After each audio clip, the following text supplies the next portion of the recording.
Welcome to the Leadership Labs with DeepRec.ai, a podcast where we delve into the fascinating world of deep tech entrepreneurship, company founders, and venture capitalists.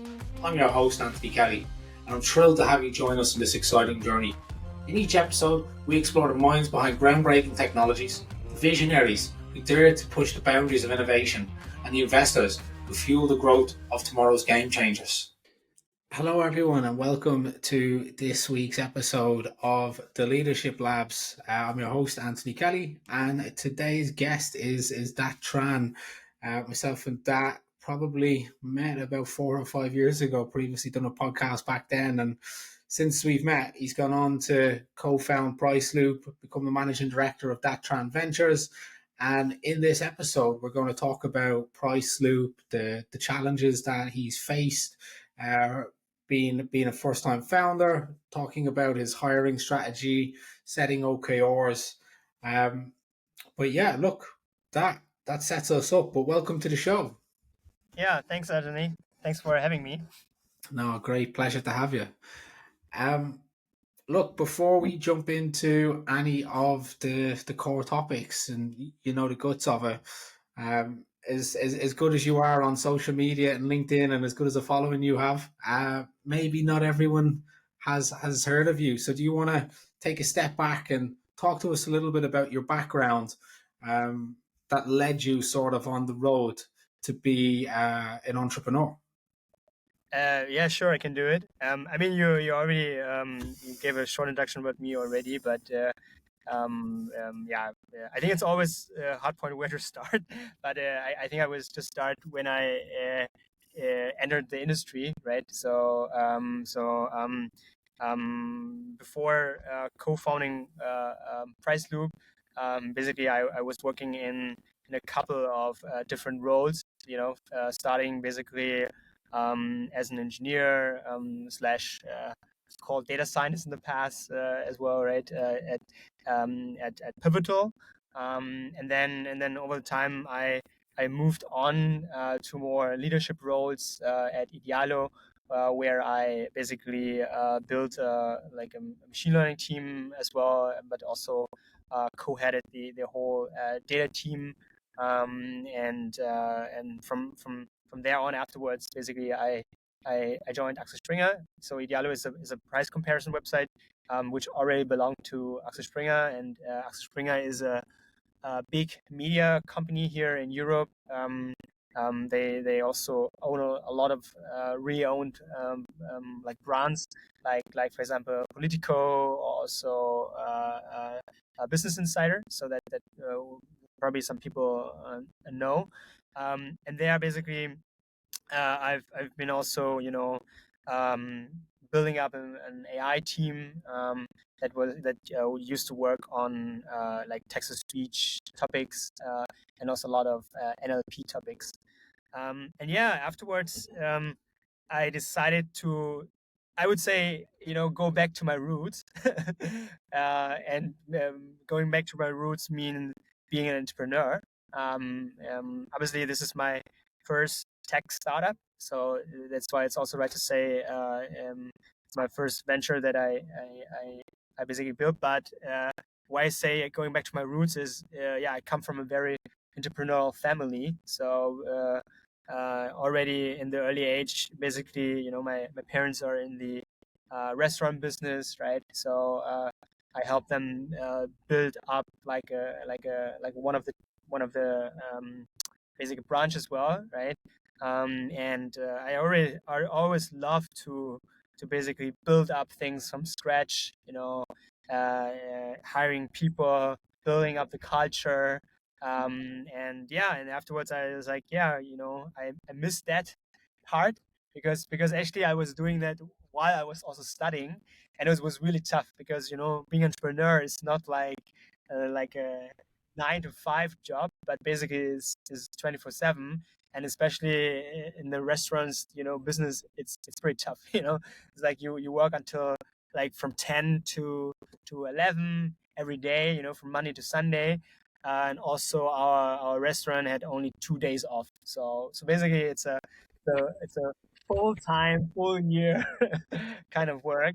And actually, when I was working in companies, it was kind of vacation for me, to be honest. So it's like I actually enjoyed the time off, but I also miss, the old times where I was hustling, where I had my own freedom, my own choices, where I could make decisions faster. And I missed it pretty much while, when I was at Axel Springer, because at Axel Springer, I actually my goal, when I was there was much higher because I tried to build like a tech department, a tech division, right?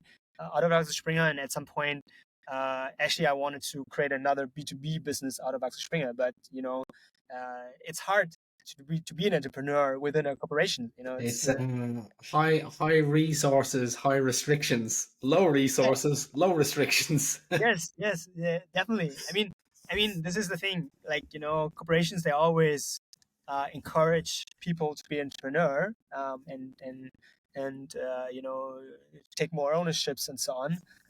But when it is the case, I have just the feeling that you don't want someone that works for you to be intentionally successful Hmm. more than what you have in being in leadership. I don't know whether this is intentionally or is this like subconsciously, but I have the feeling that this is the case, because otherwise people would, yeah, there's a lot of money in corporations, right? So Yeah. if you have the entrepreneurial material, uh, why don't you give them money and allocate them and make use of it? And I always say, yeah, if that venture becomes more successful, why not you can be part of it? You as a corporation can be part of it, and you would basically become kind of what's it called, benefit from it, right? But most corporations, I have a feeling it's like I don't want that person to become more successful with its It, startup. I hate to say this, but it's quite like the education system, right? The education system doesn't teach you how to be an entrepreneur. It Yeah. schools you to be an employee. And Yes. it's also like the working environment is quite the same as well, right? Yeah. This is unfortunately the case. So Yeah. There's not much education around how to do these things. Be an entrepreneur, do product research in school. Uh, I wanted to ask that. So I really enjoy when you talked about making the hustle, right? I wasn't sure what word you'd use for it. I might use the word grafter, which means like, you work really hard. I worked in restaurants and nightclubs. It was the same place. It was a restaurant and a nightclub since I was 15. So quite similarly, yeah. you could be working breakfast one day and then you're working till the bar closes that night. I think that gave me a really good work mentality. How do you feel about that for you? Working as an entrepreneur early, I guess, kind of. There was probably a lot of business talk around the dinner table in that case, right? Well, I don't think so, because at the time I was still young. So I had to learn all of this stuff, like how to do certain things. I also had to learn basically how to kind of, because when you're young and you have employees who are much older than you, right? It's a bit kind of frightening, right? In a place where you basically need to gain respect first, right? And that was quite good. So I would say that the experience that, for example, I gained early on, being an entrepreneur, gave me a lot of experience to shape the person who I am, also within the corporations, because I was never, I would say, the easy employee. I was always trying to kind of innovate wherever I want, right? Or trying to do things that were completely different than someone would do if you would just like not have this mindset at all, right? Yeah, And it gave me a lot of experience also early on to work with people, to manage it, and also when you also obviously I also did waiting as well, right? So you talk to many different people. It improves your communication skills as well. You meet like kind of variety of people, from very rich people, to normal ones, and you learn how to talk, right? And this helped quite a lot for me, doing my kind of like corporation career as well. And obviously, right now within Priceloop, it also helps me, right? To get to basically to have this hands-on mentality, to be pragmatic in a way, right? To be customer focused, first of all, right? To look what problems I actually want to solve, and these are skills that, yeah, as you said, unfortunately, are not taught at school, right? So you cannot learn this at school. And I was actually, I would say, quite lucky to grew up in such an environment. Yeah. That and but to be honest, this is mostly, I would say, I'm going through the migrant or kind of way, because um, Asians, especially here in Germany, in the past when they came to Germany, I think also Turkish or other migrants, they didn't speak German well, right? So they could not basically pursue their traditional career, and that's why they open flower shops, they open restaurants, so many stuff. And I'm very thankful, that my parents did it this way, and they just did it because there were no other choice. Yeah. I mean, I guess it's so linking very much to that, right? You've went and you've founded Priceloop. You've talked about your experience being in a very busy younger life, being in a very, let's call it, holiday easier role in Axel Springer. What why take the risk? What was going on? Yeah, I mean, maybe Corona played a bit of in way, but yeah, I think at the time, as I said, I wanted to create my own venture out of Axel Springer, and I actually wanted Axel Springer to help me. But at that time, they had also very bad conditions, to offer that to founders. And then I was like, okay, why would I stay here? Obviously, you could say, okay, it's comfortable. You get a good salary, you can live with it. But I was also, yeah, I'm still young. I don't want to, stay in that role forever. And then just, as you said, be in this holiday mode forever. But yeah, I just missed that drive. And then during that time, I was also already prepared to leave Axel Springer, because I was also, yeah, as I said, I missed the entrepreneurial time that I had.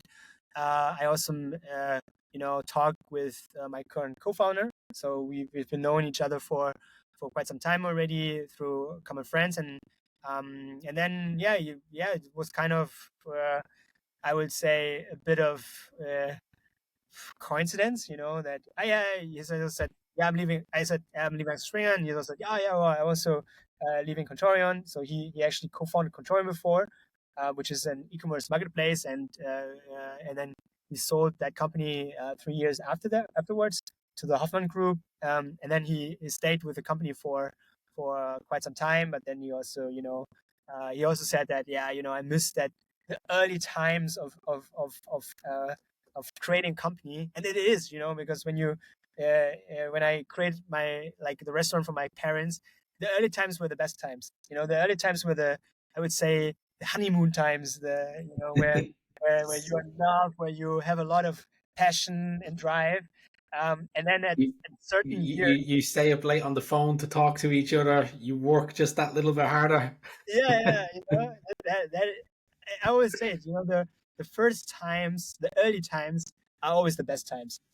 It's because after some point, if the company, I would say, goes into this maintainer role, right, where growth is becoming harder and so on, and you yourself don't really contribute much at some point, right?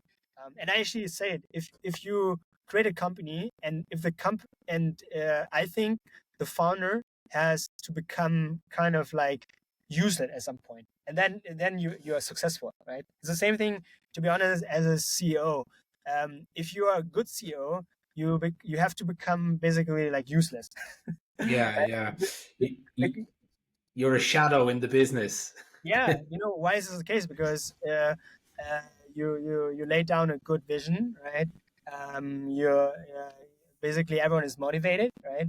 And they don't need you to function, right? And if you are basically a CEO who basically every few months needs to do this and that, then basically I don't think that you're doing the best job or something. But obviously it's hard, right? So it's not that easy. But I always lived under this kind of like credo that, hey, you have to become useless for yourself, then you did a good job, for this. And then coming back to the story of when I created Priceloop, and then I talked about, I might go to Vietnam soon. I told him that, yeah, but maybe also I pursue other stuff, and then he was talking about the idea that he had, that pricing is a big thing. There's not a lot of companies out there that is doing modern pricing, and there's also not like a household name in that area. So for example, when you think about marketing, I always thought about Salesforce. When I thought about ERP system, I thought about SAP or something like this, right? And then I did some obviously research, and like, oh yeah, you're right.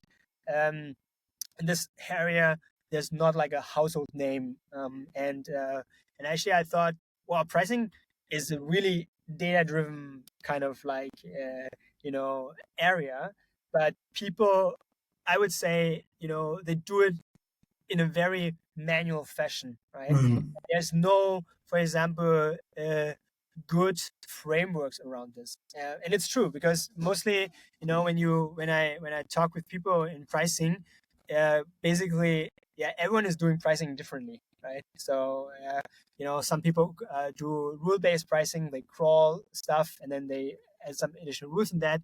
Some others are doing more elasticity-based pricing, and they already work with data and statistical models, right? But I think for me, the whole pricing area is still kind of, we in Germany we call it Neuland, so it's like a kind of a new area for many people, and especially to do data-driven pricing, right? Which is still very, I would say, not common in many corporations that I've seen so far. And then from there, basically, the journey starts. So we talked for a bit, quite a while, and then we obviously brainstorm, and then we started the company. And when you start a company, as I said, it's a honeymoon phase. It's chaotic, right? You don't know what to do. We basically created our website. We became like very pragmatic. Wrote some text around this, right? And then we did sales call, right? So this is also quite important. So you need to validate what you want to build, right? So we obviously went out, talked to a few of our networks. So this is actually also great from like my co-founder and me, that we both already had gained a huge network. And I would say this is a huge advantage, right? To have a network already, that you can tap on, right? That you can call certain people to understand the problems and so on. And then we built a first prototype, sold it to customers. Obviously, you need to have this proof point, right? That what you're building actually works, and yet you can sell it. And then obviously we also started to raise like a little first round, because this is also important, that you need to have early on kind of funding, right? that basically you need to move on from that point. Obviously, there's, I would say, different ways how to start a company, right? So I Yeah. see that some founders, they bootstrap, right? But bootstrapping can take quite a while, right? Especially, many of those founders, they do consultancy as a business as well. And I would really say that having a consultancy business plus doing product work and software work usually doesn't work out so well. It's really two different complete business. Obviously, being a consultancy is very profitable, right? And if you have a great network, you will, make that money. But being a software company is much harder, right? Because building software takes time. It's not that easy. Especially when you are in a very innovative field. It's not like it takes 1 or 2 months and then you already have a working software and then you can ship it to everyone. So that is something that I've quite learned, that building software takes a lot of time. um, yeah, and then also, after we get funding, hiring, that was also a key element. Obviously, I would say I also had an unfair advantage again, so that because I also had a network already with people that I worked before, and I could just call them up, and then talk about my ideas and what I'm trying to build here, and then yeah, could basically start hiring people earlier on than most of the other founders out there, right? So Yeah. um, so I would say that the path that I took um, is, I would say, it's a bit unfair compared to many other founders. And I call it unfair because those are advantages that you usually don't have for, I would say, 80 to 90% of the founders out there, right? Because most of the founders, they like, especially like first time founders, Yeah. you don't have this advantage that you have a established network before, you work with many people before. Yeah, that is, and you also, You you were kind of social proofed as a first time founder, right? You yeah, could say. yeah. I mean, to be honest, when you're a first time founder, I think the first thing that you really like, or most people do, where it takes most of the time, is actually to build the network. And what does network means? So network actually just not means only people on LinkedIn or social media, but it's really about partners, customers, investors, employees, future potential employees. So it's a big network that you need to build up, right? And Yeah. usually it takes time, and also building relationship is not like I just go with someone that I don't know, write him an email, and then basically go to have a coffee with that person. But building sustainable relationships takes time. It's not like just because I connected with you on social media that we are immediately friends, right? So Yeah. that's why it's hard work. Good. Good. I wanted to ask, you painted a very nice picture there, of what it's like. Uh, what I want to ask you about now is when what can go wrong in the honeymoon period? When all things are everyone's happy, everything's going great. But from your experience with Priceloop, what didn't go as well as you would have liked? Yeah.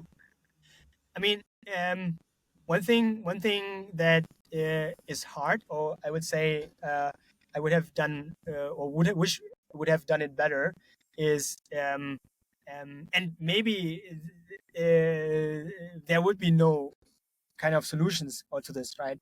But usually when you start, you need to sell first, right?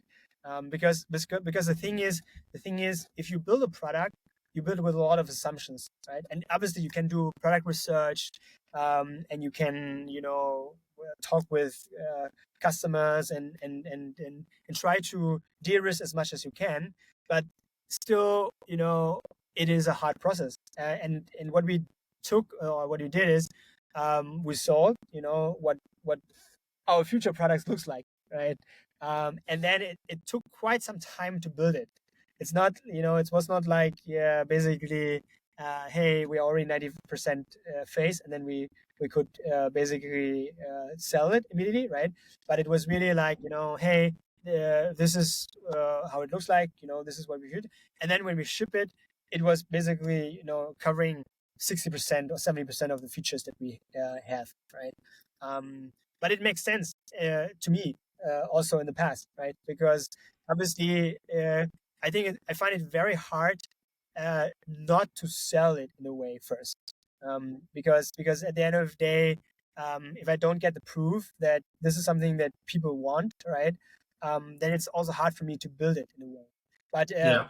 to find a balance, I think I could have, I would have done it different, right? So I think if I would not oversell myself completely, but sell something that I probably know better now, right? Because I have more, like I know the assumptions better. I know the hypothesis better, and yeah, and as I said, I don't think it's completely right or wrong, but I think it just comes with basically the experience that you take, right? And that you just need to learn fast for the next basically product iteration that you do with this. Nice. And this is one point. The second point, um, I would say also what I've found quite important, or that I haven't done quite so well, was culture.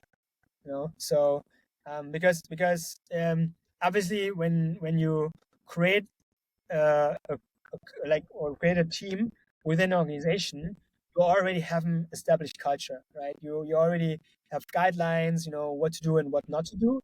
And basically, when you start a team from a startup level, there's nothing. there's, Yeah, yeah. there's no Notion page that tells you what to No, do. no onboarding.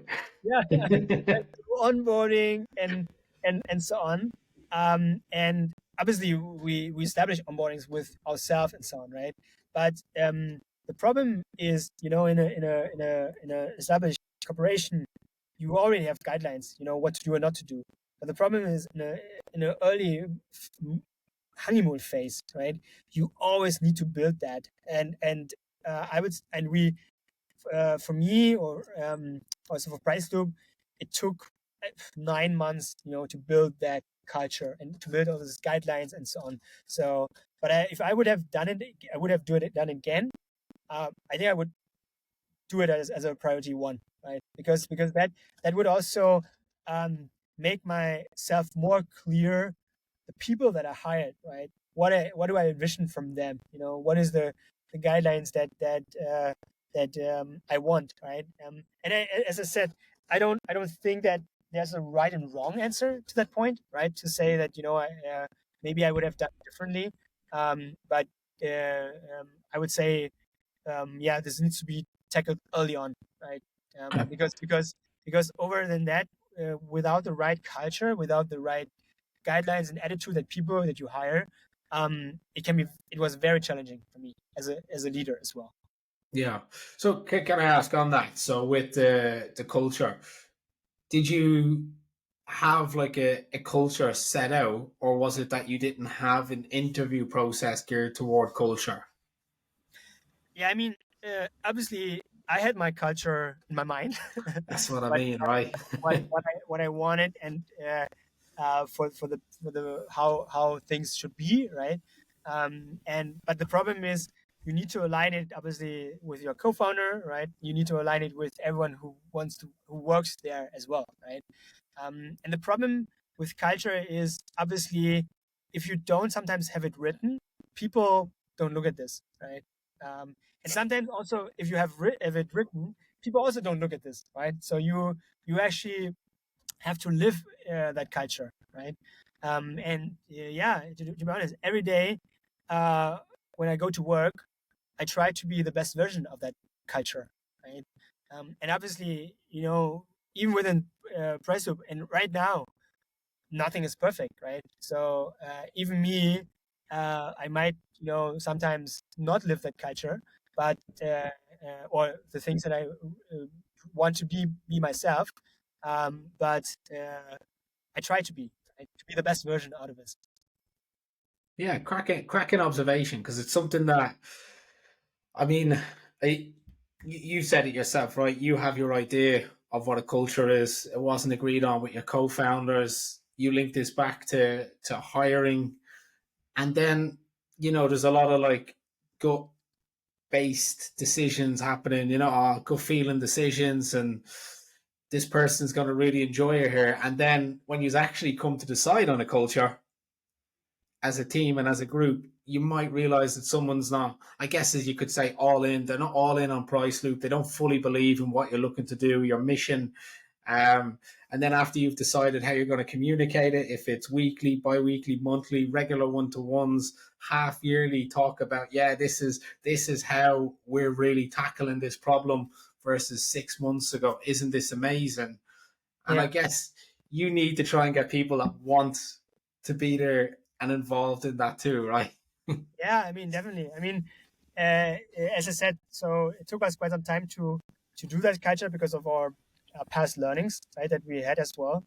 But then also with the people that we want to have here, right? So, and also the people who already joined, they also need to say in that culture as well, like what are the vision where the workplace that they want to be, right? And that took us some time. But this is, to be honest, it's a process, right? So in a startup, basically, I think everything is about creating processes and setting up Yeah. processes. Because what is a startup? For me, a startup, or especially in the beginning, it's chaos, right? So you don't have process at all about finance. You don't you don't have a process about recruitment, and you need to set it up, right? So I needed to write basically like a job description. I had to set up an ATS system. I needed to look for one, All the fun stuff. yeah. To be honest, when you work in a corporation, everything is there. Yeah. Uh, luxury situation, right? So you have an HR department that takes care of it. You have a finance department that does your balance sheet and reporting. And whenever you travel, you can expand it against the system. As a founder, there's nothing, and you need You, to you hope you know a good accountant. But yeah. I think it's true, right? It's something that I've heard a lot of over, I mean, like the last 20, 30 interviews that I've done, is that frameworks are super important. Yes, in a startup, they don't sound ideal, they don't sound sexy, and they don't sound fun. Yeah. But even a salesperson has a sales playbook, a sales framework. The best football teams in the world, Bayern Munich, have a training framework and have a match framework, and Yeah. they go out and they deliver the best performances ever. Yes, they're not a startup business, but in between every function of them, from their players to their goalkeepers to their fitness staff to their scouts, they all have their own frameworks. And people might not realize this as a software engineer. Within a team, even if it's a corporate team or a startup, you're working within a software engineering framework. As a founder, you need to create that framework. You need to create the finance one, the HR one, the hiring one, the sales and marketing one, the how we're approaching VCs. Like, there is unlimited amounts of frameworks to be created. But if you do it and you do it well, this will actually, and it should, allow for the opportunity for Yeah. you to allow someone else to do it with you and eventually take that task off yourself. Yeah. I mean, that's the best thing. When you create this, as you said, playbooks, right? Someone will take over it, right? Or basically, we also hired people to create these playbooks for us, right? And these are the kind of people that you need, because if you, as a founder, need to create a playbook for everything, like for recruitment, for finance, and so on, it's tough, So we are luckily also had good people or good hiring in that field, for HR, and also for sales, right? Where basically, ownership was very important, for us, so that basically that person that we hire, we also create this playbook and we give input to this playbook, right? But if you as a founder would do all of this stuff, I think there's no time to basically focus on building the product. Yeah, I mean, I hate to say it because I'm in the middle of doing like some playbooks now at the moment as well. It's not the most exciting work, right? It really isn't. Even though you know it's crucial that for onboarding that you can take someone to a Notion board and you can have all your playbooks in there, right? And it can be very easy to use. But actually doing it, as beneficial as it is, I Yeah, don't like doing it. I mean it's operational work, right? And sometimes you don't basically can feel it because a product when you build it, right? You just ship it to a customer and then you get some feedback. Like a process is just like you can do it on Notion or Miro. You just do some flow diagrams and sometimes it's very abstract, right? But it's also very important because as you said. You need a process, right? If you want to scale, especially, and even if you're small, a process will help you a lot of time because Yeah. let's think about that. If every month you just need to redo all your finance, and if you don't have a kind of framework, what you need, it just takes a lot of time that you don't have basically for other stuff that are more important for the growth of the company. Also, I think if it's done well, it allows founders and leaders a little bit, probably more time in work life balance, taking annual leave, because if this isn't in play, like, can you really take a holiday? Can you leave people that have no idea of what you actually do or how to do X when Y is not around? Yeah. It's tough. Yeah, actually, you hit a good point because I also invest into a couple of other startups, and some of the founders that I also observed, they work pretty late, right? For some stuff that I would say, wow, okay, we already have it kind of automated, right? And they're just still working on this because they don't have the experience, to do it faster. Mm. For example, to be honest, like if I would write a job description, I probably can write it much faster. Probably like in 10 minutes to 20 minutes. Someone who's never done it before, and maybe as a founder you don't have a CTO there, you probably take a day or probably Yeah. also with a lot of iterations, a couple of days, to write it. And yeah, 10 minutes versus a couple of days is is a different scale. Yeah, tough. And then to get some, then to not get the applications that you want after it, right? That is also the next problem, right? So I probably I've seen startups. When they started, it took them months basically to hire the first person, right? So because as I said, if you don't have a network, it's really tough, right? Yeah. So you really need to build it out. I also think, look, I had a talk about it at the Founders Campus in Heilbronn about how, as a startup, you just have to be quick with your process, right? If you find someone good and you have a 3-stage interview process, you better find a way to make those 3 interviews within 5 to 7 working days. Yeah, Other than that, a good candidate has too many other interviews. They're not going to wait. Oh, sorry, they'll ask to wait till they see all the other offers, and unfortunately, all these other offers can be a little bit better than yours. So, I've uh, I firmly believe a good process and a good hiring framework can actually help you secure the right people as well, if all laid out correctly. yeah, definitely. I mean, I would 100% agree with this because I've seen this also on both sides. From a corporation standpoint and also from a startup standpoint. Um, but also from a corporation standpoint, my hiring strategy was also very startup like because I actually didn't like the whole process in corporations. For having people to wait so long. Um, I also like try to put a bit of startup mentality, within the corporation as well. Yeah. Um, and to be honest, I'm pretty happy that a lot of stuff that I've been doing in the past are still there. Like for example, at Idealo, I created this open source culture, and also the tech blog and everything around this. At Axel Springer, I was one of the co-initiator of this tech conference that Axel Springer created, and yeah, it's still there. It's still being part of what I've did in the past, and I'm happy that they still do it, right? Because to be honest, this was part of being a more startup like within a Yeah. corporation. No, that's cool. Um, I really remember when you were doing all the stuff in Idealo.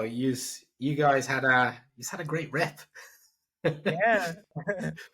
you know.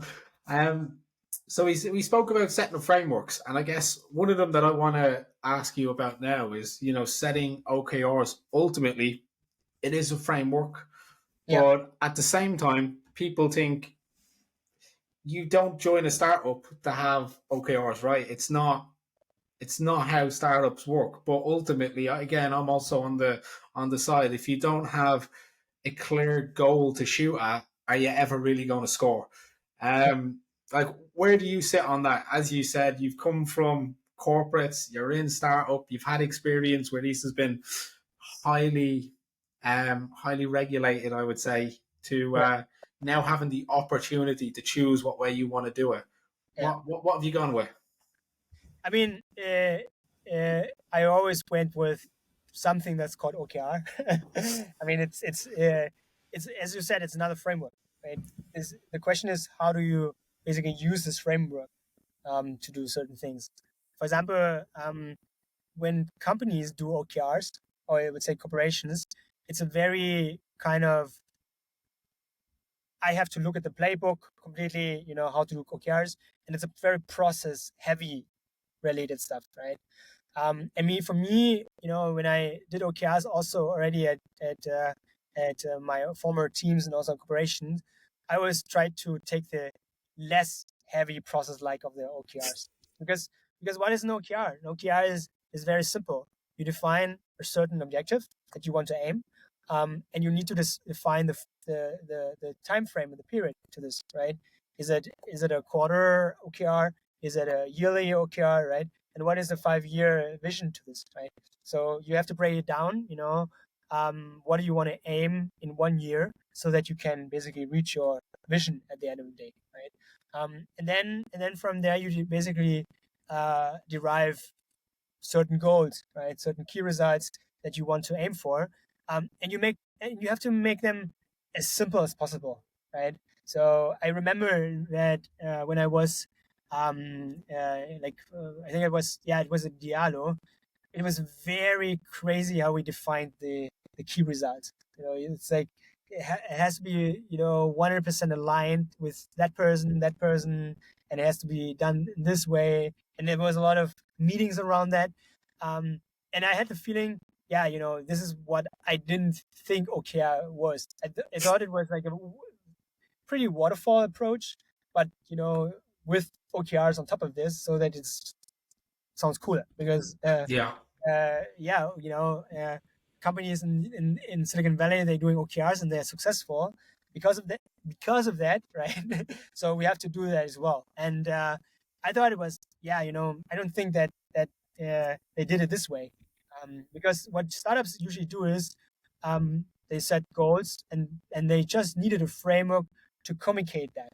OKRs is for me just another communication tool, and you have to keep it as light as possible, right? So at Priceloop we don't have monthly alignments or something like this, right? So we try to do it really in a certain weeks. Obviously, we already gave suggestion how OKRs should be, right?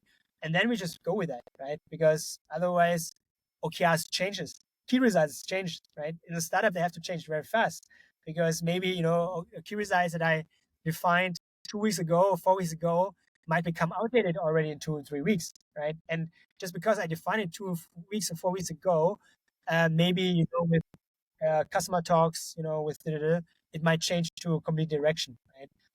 And this is unfortunately also a problem that I've seen as well.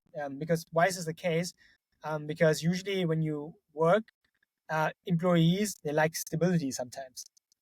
They like to be, you told me this 2 weeks ago, you told me this 4 weeks ago, but yeah, 2 weeks, in the last 2 weeks, in the last 4 weeks, things have might change, right? And actually, to be in a regular communication with everyone is tough, right? Because we don't have endless, people, to communicate. Also, me as a founder, I'm pretty still operational. Like, and it makes sense because we're a small team, right? And yeah, sometimes, wow, there's a direction change, and we basically communicated too late, right? Or basically, I wish I would have communicated it earlier. But this is unfortunately the case in a startup, and people who join this startup, I think they need this mentality that change is good. Yeah. No, I like it. Really like it. You're very clear on that the goals can change from 2 weeks to 4 weeks. I guess what I want to ask on that then is how do you communicate these moving of goalposts to your team? Is it difficult to keep them engaged when priorities shift, or are you again? I know that comes a lot down to culture. If that's how you hire and set up the business internally, so I know that's a big part of it. But yeah, how do you find getting that message across that yeah things change almost bi-weekly here? Yeah, I think it's. I'm honest about that. I think it's hard. Yeah, I haven't found the solutions to it right now. I mean, I work with people right now who are much more easier to change, right? And I have people who are like, yeah, harder to change, right? Or harder, like basically means that they find it difficult, that we are changing these things, right? So that's why what happens right now is I need to do a lot of communication, right, afterwards, and doing this. So it's not like, I would like to do a change, and then you set up a meeting, and then people would ask, but there's a lot of questions that comes afterwards, right? And yeah, to be honest, it's a process again, right? So I have to learn to do it better, or to do better ways, right? Especially also with my co-founder, find better processes to do this, and it's for both of us, also like a learning process, right? How do we do it next time better? What are the things that uh, where we can get more engagement from people, right? And as I said, we're not perfect. We are humans, right? We yeah, fail, we are often fail sometimes in the trap again, right? But we have to be reminded every time that we need to be more, we need to change on that. yeah. Nice. Do you think trying to do this, almost forcing over communication, can be a problem? Because again, look, I'm in a similar position right now. There's me and my partner. We're in a two-person startup, right? And I know when someone comes in, we're going to be the same. Goalposts are going to change. Targets are going to change. I'm probably going to fall victim to over communication because I want to be transparent, right? Because that's Yeah, what we want to do. We want to get buy-in. We want to get people to trust us because they joined our company when they could have joined Axel Springer. yeah, So trust us. I'll tell you everything what's going on. yeah. Have you had any issues with that? I mean, the thing is, I think it would be easier if everyone would be in the same room, Yes. right? So in a place where things are remote, right, where things can change like from day to day, it's very very hard. And we have all hands every week, right, where we obviously be transparent as much as possible. But even like this bi-weekly thing, someone would I was just off for 2 days and already things changed like this way, right?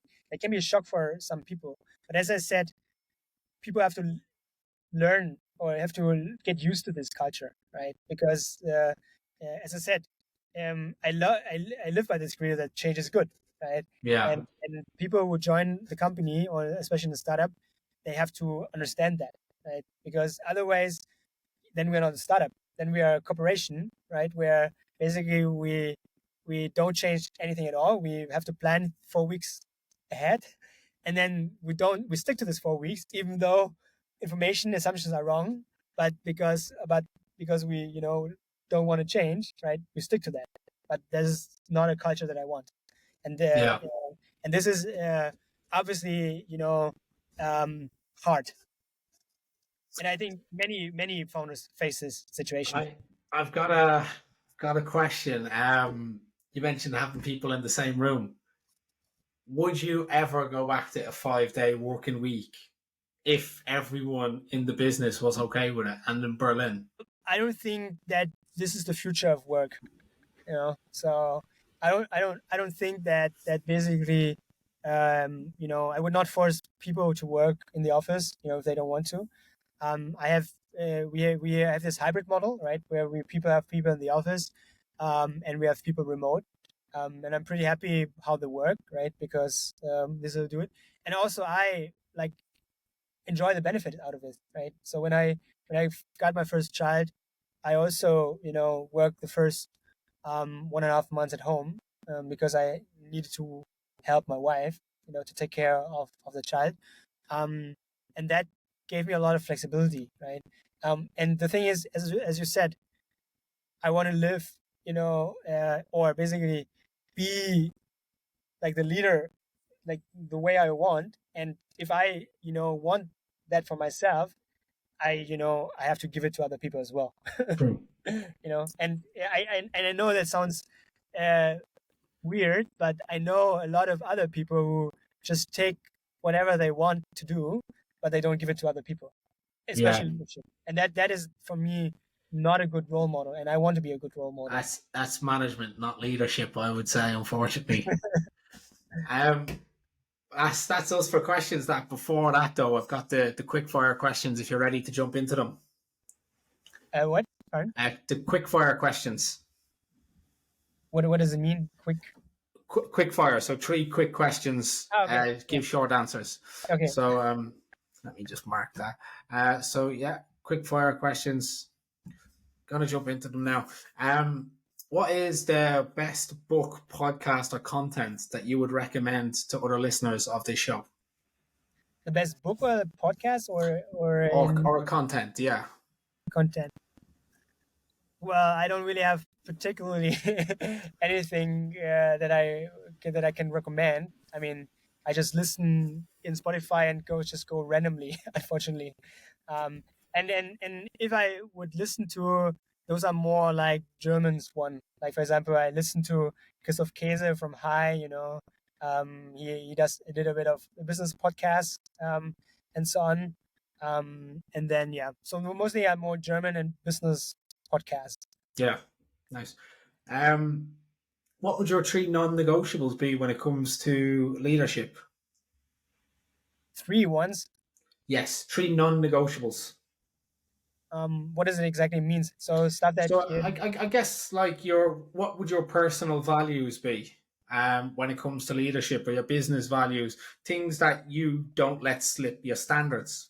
I think what I wouldn't say 3, but I would say 1, right? And for me, it's about integrity. Integrity means a lot of things, right? Integrity is, for example, that you don't lie, right? That you basically uphold certain things, and that you, maybe it's also another one that comes with it. It's professionalism that is involved with integrity as well. Nice. Final question. If you could go back and change things, what would you do differently? Another tough question. Don't let up. Yeah. I think I wouldn't change. Like I said in this podcast, if I would change, but probably I wouldn't change anything because, to be honest, you're just going through that experience, and you just need to learn fast. Yeah. That's because telling you now what people can change is always easy, but I always say learn fast, act fast, change fast. Good. No, look, that takes us up for time. That's all our questions. Everyone listening, this is the Leadership Labs. Today's guest was Dat Tran, the CTO and co-founder of Priceloop. That has been an absolute pleasure having you on the show. Yeah, thank you. And yeah, I really enjoyed it. That concludes another enlightening episode of the Leadership Labs podcast. If you found today's episode thought-provoking and informative, be sure to subscribe to the Leadership Labs on your preferred podcast platform or on YouTube. Thank you once again for joining us on this journey through the Leadership Labs. Until next time.